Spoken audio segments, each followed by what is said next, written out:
Banks do down payment assistance for poor people, DJ Envy. In fact, the worse it gets, the more the banks want to dig in. So a bank, a FDIC insured bank, if you can get your credit score up, and we can help you do that at Operation Hope, and that's the other thing you need to do is get your credit score up, the banks will give you $10,000 in a grant plus under market mortgages. So even though the mortgage for a rich person might be 6.5%, used to be, I got a 2.7% mortgage. I'll never get rid of that one. But you can't get that anymore. But for Community Reinvestment Act, CRA, you might get it for 4%, 5%. Plus you get a $10,000 down payment assistance grant. That's only available to the least of these God's children, but we don't know about it. So I just now covered home ownership. Earned income tax credit is your down payment maybe for home ownership. Get your credit score up. We have this meeting on April 4th tomorrow, actually. Dream forward. We're going to talk about it.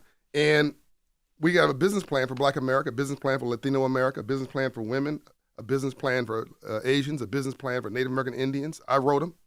A business plan for poor whites, rural America. I wrote all the plans.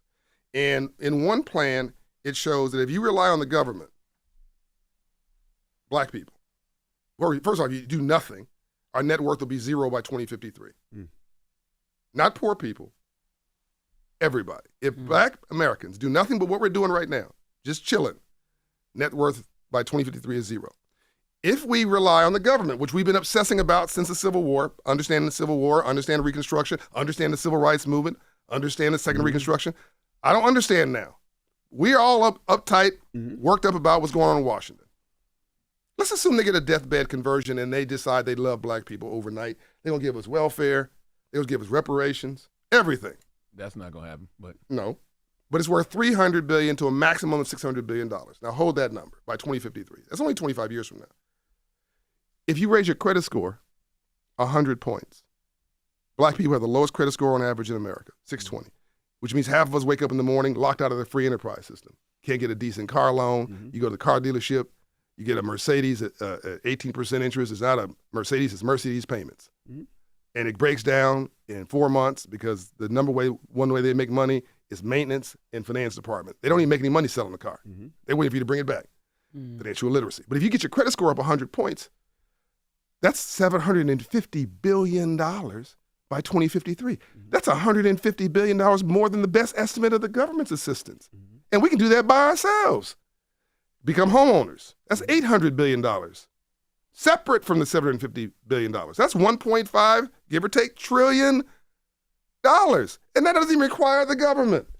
We can do this ourselves. There's another $1 trillion on buying businesses.